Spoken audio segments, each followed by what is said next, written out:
दोस्तों yes we can आपके लिए हर सोमवार शाम 7:30 बजे लाता है क्वालिटी वीडियोस जो आपकी लाइफ को और भी इम्प्रूव कर सकती है। So please subscribe and live the life. Hello and welcome friends. तो आ गया हूं मैं अपने प्रीवियस वीडियो का दूसरा पार्ट लेकर। जिन्होंने मेरी पिछली वीडियो रिलेशनशिप के बारे में नहीं देखी है, प्लीज ऊपर सजेशन आइकन पर क्लिक करके या डिस्क्रिप्शन के लिंक पर क्लिक करके देख लें। तो चलिए बाकी के बचे हुए 3 स्टेप्स की तरफ चलते हैं।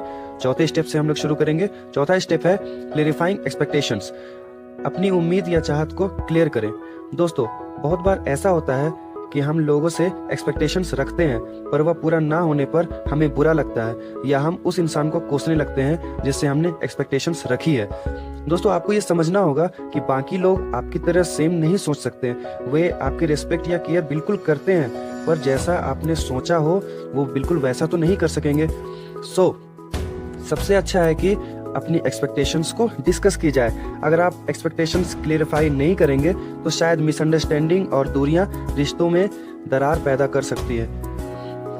Remember to clarify the expectations. 5th steps की तरफ चलते हैं। अब 5th स्टेप है इंटेग्रिटी। इंटेग्रिटी मीन्स सत्यनिष्ठा या ईमानदारी। आपकी किसी के प्रति ईमानदारी तब उजागर होगी जब वह इंसान उस जगह पर ना हो और आप उसकी चर्चा किसी और के साथ कर रहे हो। एग्जाम्पल, जब आप मुझसे अपने दोस्त के बारे में अच्छा बोल रहे हो पर मैं उसकी थोड़ी शिकायतें भी कर रहा हूँ, फिर भी आप उसे डिफेंड कर रहे हैं, उसका बचाव कर रहे हैं, तो सोचिए मैं आपके बारे में क्या सोचूंगा। डेफिनेटली दोस्तों मैं आप पर ट्रस्ट करने लगूंगा। मुझे लगेगा कि मेरे ना होने पर आप किसी के सामने मेरी बुराई तो बिल्कुल भी नहीं करेंगे और मैं आपसे अपनी बातें शेयर भी कर सकता हूँ। दोस्तों ट्रस्ट ऐसे ही नहीं बन जाती, उसके लिए आपको दिल से ईमानदार भी होना पड़ता है। ये हमारा 5th स्टेप था।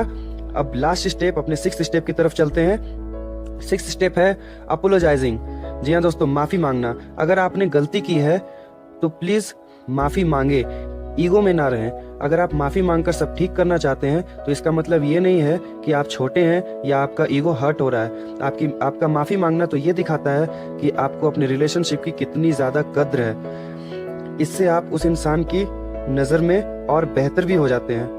आपका एक छोटा सा सॉरी कभी कभी रिलेशनशिप की बॉन्डिंग को बहुत मजबूत बना देता है। हाँ, कभी कभी छोटा सा सॉरी काम नहीं करता।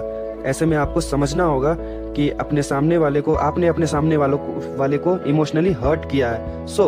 आपको बोलना होगा कि मुझे माफ कर दो, मैंने गलत किया, मुझे ऐसा नहीं करना चाहिए था।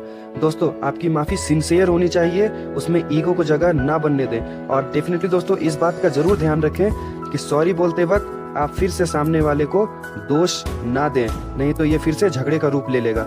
होप ये इन्फॉर्मेशन आपके लिए हेल्पफुल थी। इस वीडियो के कुछ पार्ट के लिए मैंने the 7 habits of highly effective people की फिर से हेल्प ली है। Hope it was helpful for you. Thanks for watching this video. Please subscribe my channel to get more videos for self help.